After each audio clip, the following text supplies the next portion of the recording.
They say the most dangerous criminals are not those who act violently, but those who hide in plain sight, charming their way into the hearts and wallets of unsuspecting victims.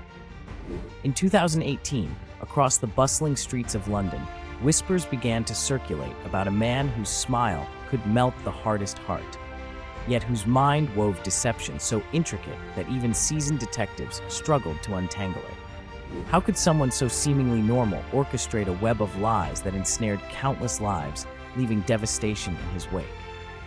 Disclaimer: content is for awareness and educational purposes only. Viewer discretion advised. It all began with Thomas Hale, a 32-year-old finance consultant whose outward charm masked a calculated, meticulous mind designed for manipulation. From luxury offices in London's financial district to exclusive networking events across New York and Paris, Thomas's persona was the perfect facade: sophisticated, confident, persuasive. But behind that veneer lay a man capable of bending reality, orchestrating elaborate scams, and exploiting human trust with surgical precision. Victims recall first encounters that felt like serendipity, a chance meeting with someone who seemed to understand them, who spoke their language, who mirrored their desires and dreams. Yet those first impressions were carefully curated illusions. Some lost fortunes they had worked a lifetime to build. Others found their reputations shredded by schemes they never even suspected. How does someone slip through society's safety nets, hiding in plain sight while leaving chaos behind? In the first months of investigation, law enforcement was baffled. Thomas's crimes weren't violent in the traditional sense. They were psychological, financial, and deeply manipulative. Detectives noted patterns of communication designed to disarm suspicion, legal loopholes exploited with precision, and a social charm offensive that turned even the skeptical into believers. By the time the web unraveled, the scale of deception was staggering. Multi-million-dollar frauds, emotional exploitation, and countless lives forever altered. But what drove Thomas to craft such elaborate lies? Was it greed, thrill, or an innate compulsion to control? Experts suggest that manipulative geniuses like Thomas combine empathy and strategy, using understanding of human behavior to exploit, deceive, and dominate. Every compliment, every gesture, every calculated lie served a purpose: to ensnare, to control, to manipulate perception. And yet, despite the evidence stacking against him, Thomas remained elusive, always one step ahead. How could a man so exposed to public scrutiny continue to evade justice for so long? Could his charm, intellect, and cold calculation truly outmaneuver seasoned law enforcement, or was something deeper at play, something that exposed a chilling truth about human vulnerability? As investigators delved further, they uncovered clues that revealed not only the financial magnitude of Thomas's operations, but the psychological scars left on his victims. Families shattered, friendships destroyed, trust weaponized. It was a new form of crime, subtle yet devastating. The story was no longer about theft. It was about control, obsession, and the terrifying reach of a mind that understood human psychology better than those sworn to uphold justice. What would it take to finally stop a man who seemed untouchable? Could law enforcement outthink a master manipulator, or would his next move leave more victims in his wake? And as the net tightened around Thomas Hale, the deeper question emerged. How many of us could recognize deception if it were woven into a smile, a handshake, or a well-timed compliment? If this story has gripped you so far, comment "Caught in the Web." Share this story with those who need to hear it. Subscribe to Crime Chronicles TVC and follow for more chilling, real-life crime stories on the Inside the Criminal Mind playlist. Stay tuned as the next part reveals the first cracks in Thomas's meticulously constructed world and the shocking encounters that began to unravel a lifetime of deception. The veneer of Thomas Hale's world began to crack in early 2019, months after his first major schemes had drawn whispers in London's financial circles. While his public persona radiated confidence and charm, private messages, intercepted emails, and anonymous tips to authorities began to expose the careful choreography behind his deception. Every step Thomas had taken to entrap his victims was meticulously calculated, from the selection of targets to the psychological pressure that would ensure compliance. It started with a wealthy couple in Mayfair, the Parkers, who believed Thomas was a financial consultant capable of doubling their investment portfolios. The initial meetings were polite, charming, almost serendipitous, perfectly tailored to their personalities and fears. Within weeks, Thomas had subtly gained access to their accounts, advising them to invest in seemingly legitimate ventures abroad. But as funds vanished and questions arose, the illusion of competence remained intact. He always had a plausible explanation, a fabricated partner, or a delayed market report. Victims later described a growing sense of unease, like falling into quicksand. Every attempt to pull back only drew them deeper. As investigators pieced together Thomas's activities, a disturbing pattern emerged. He preyed on ambition and trust, weaving scenarios so believable that even the cautious were ensnared. Emails, phone calls, face-to-face meetings. Every interaction designed to manipulate perception, bending reality to his advantage. Psychologists examining his behavior noted the hallmark traits of a master manipulator: charm, confidence, intelligence, and an uncanny ability to read people's vulnerabilities. Thomas didn't just steal money, he stole certainty, security, and the very sense of self his victims clung to. One chilling revelation came from a former colleague, Anna Rodriguez, who had worked with Thomas at a financial firm in New York.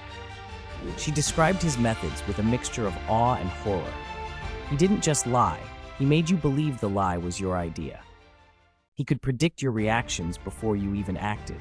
It was terrifying and fascinating. These insights painted Thomas as more than a con man.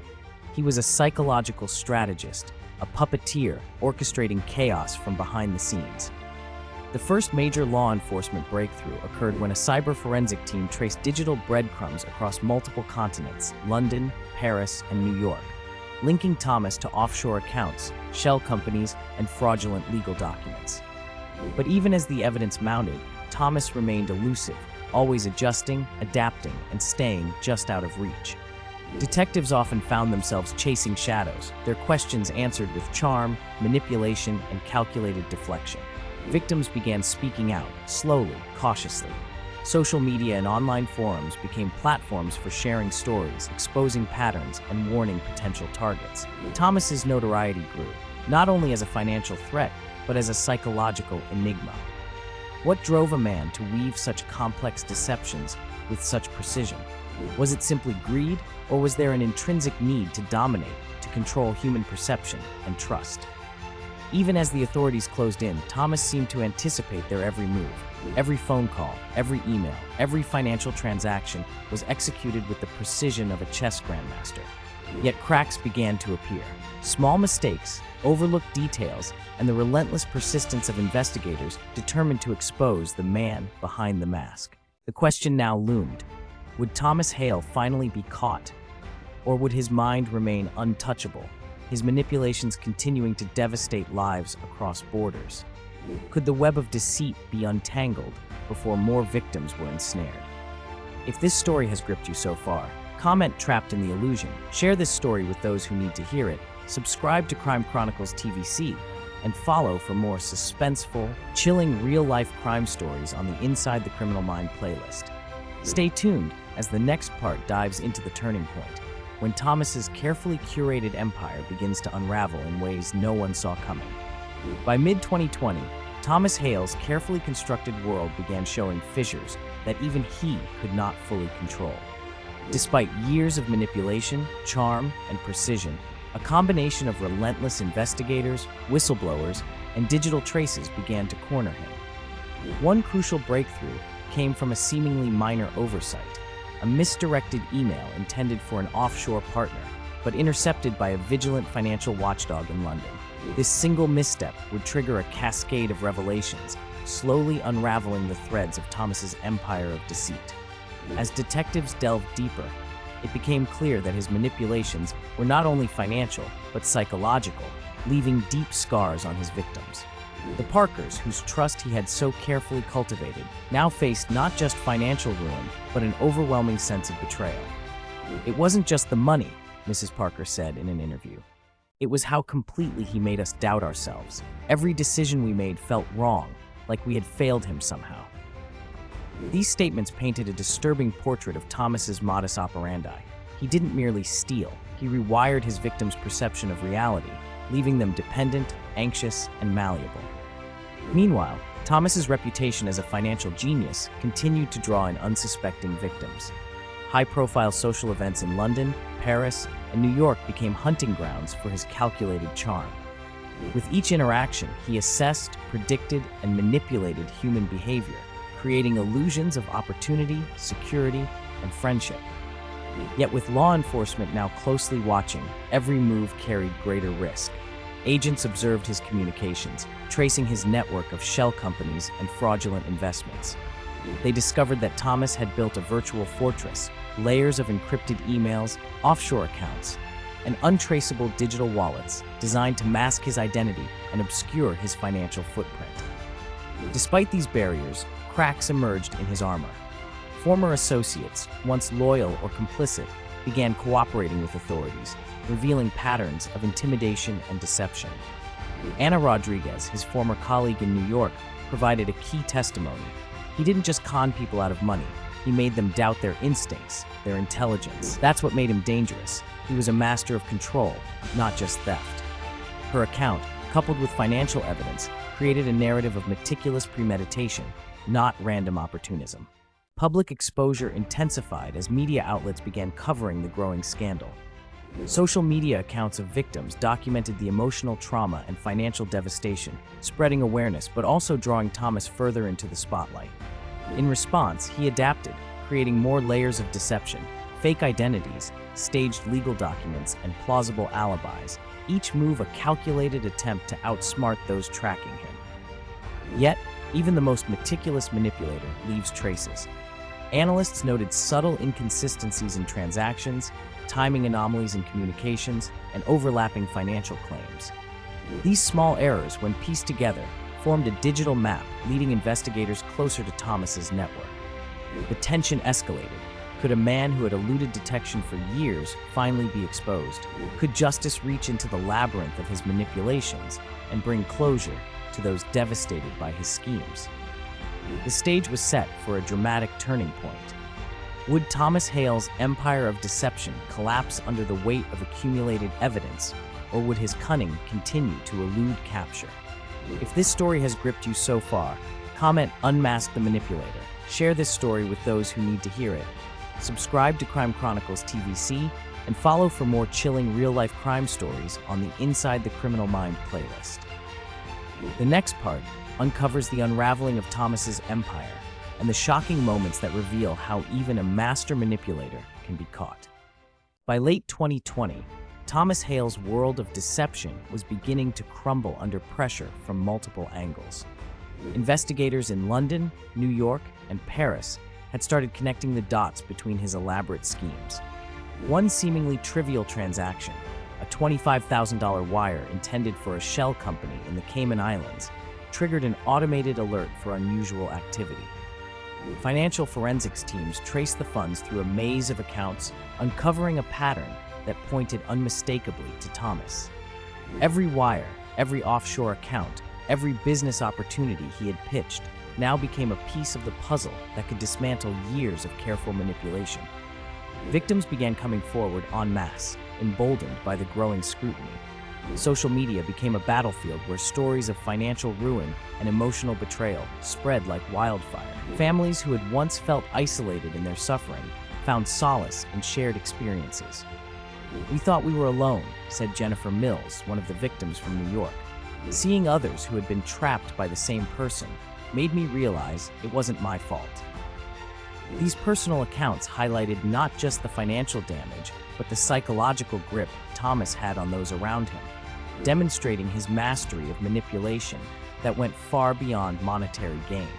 Meanwhile, law enforcement began to piece together his psychological playbook.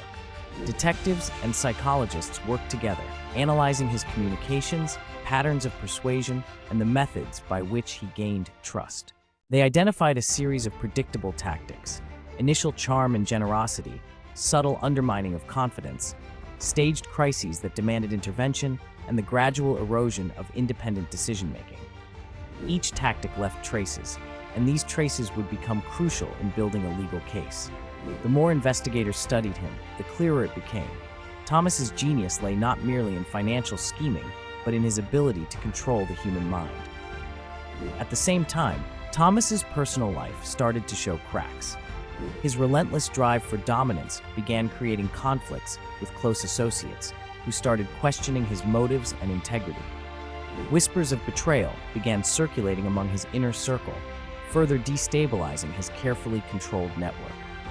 Even his romantic relationships, which he had used to strengthen his social credibility, began to unravel as partners discovered inconsistencies and outright lies. The man who had spent years creating the perfect facade was now confronted with a world that refused to believe the narrative he had spun. Public exposure intensified the stakes. Investigative journalists, armed with corroborated accounts and evidence, published stories that exposed his operations to a wider audience. Forums and discussion boards dissected his methods, warning potential victims. The internet, once a tool for his schemes, became a medium of accountability. Thomas attempted to counter with disinformation campaigns, fake identities, and sophisticated digital cloaking, but the sheer volume of evidence now working against him made these efforts increasingly futile. The tipping point was near. Could Thomas Hale's empire of deceit survive the convergence of digital evidence, victim testimonies, and investigative persistence? Would the world finally see the man behind the charm, the manipulator behind the smiling face? If this story has gripped you so far, comment, expose the deceiver, share this story with everyone who needs to know the truth. Subscribe to Crime Chronicles TVC and follow for more chilling real-life crime stories on the Inside the Criminal Mind playlist. The next and final part reveals the shocking unraveling of Thomas's schemes and the ultimate reckoning he could no longer escape. The final act of Thomas Hale's story unfolded with the intensity of a psychological thriller. By early 2021, law enforcement had assembled a comprehensive dossier: wire transfers, email chains, social media interactions, and personal testimony that left no room for doubt. Prosecutors described him as a master manipulator, someone whose intelligence and charm had concealed a pattern of calculated exploitation. But behind the public persona, cracks were widening, and the man who had once seemed untouchable was now cornered. Victims who had suffered in silence began confronting him in courtrooms and interviews, their courage amplified by the support of others. The emotional weight of years of betrayal poured into testimony that painted a vivid picture of his manipulation, how he preyed on trust, exploited vulnerability, and dismantled self-esteem with a smile. Every story revealed the emotional and psychological damage inflicted, highlighting that Thomas's crimes were not just financial but profoundly human in their consequences. The ripple effect reached families, colleagues, and even casual acquaintances who had unknowingly facilitated his schemes. Forensic accountants presented a chilling tableau. Millions moved through a labyrinth of accounts, shell corporations, and offshore entities. Yet, the most damning evidence was not money, it was behavior. Investigators reconstructed his interactions with precision, showing a deliberate progression from charm to coercion. His emails and personal communications, once dismissed as casual, now revealed a pattern of deception so systematic it read like a blueprint for manipulation. The courtroom became a theater where intellect collided with morality, and Thomas Hale's control began to unravel in real time. Outside the courtroom, public fascination reached a fever pitch. Social media threads dissected his tactics, journalists published exposés, and podcasts chronicled each layer of deceit. It was a global reckoning that forced both the public and those who had known him personally to confront uncomfortable questions. How could someone so outwardly charismatic wreak such havoc? Could such manipulation ever be truly prevented? And perhaps most hauntingly, could people learn to recognize it before it was too late? In the final hours before sentencing, Thomas attempted one last display of control, delivering statements intended to sway perception, to charm jurors and the public alike. Yet the court and the world had changed. Evidence, testimonies, and public scrutiny had stripped away every mask he had worn. The verdict, delivered in a hushed courtroom, was a culmination of truth triumphing over deception. Thomas Hale was found guilty on multiple counts of fraud, manipulation, and emotional abuse. Justice was served, but the story left lasting scars on those who had crossed his path. This saga is a reminder of the fragile boundaries of trust and the importance of vigilance. It challenges us to question charm, verify intentions, and protect both our financial and emotional well-being. It raises powerful moral reflections. The allure of charisma can mask danger, and accountability can arrive even for those who seem untouchable. If this story has gripped you, comment, "Expose the Deceiver." Share this story with friends and family, and subscribe to Crime Chronicles TVC for more revealing insights into the criminal mind. Turn on the notification bell to follow the Inside the Criminal Mind playlist for chilling real-life cases that explore deception, betrayal, and justice. This is Crime Chronicles TVC, your daily dose of real crime stories. Stay tuned for more gripping tales of justice, betrayal, and survival that will keep you on the edge of your seat.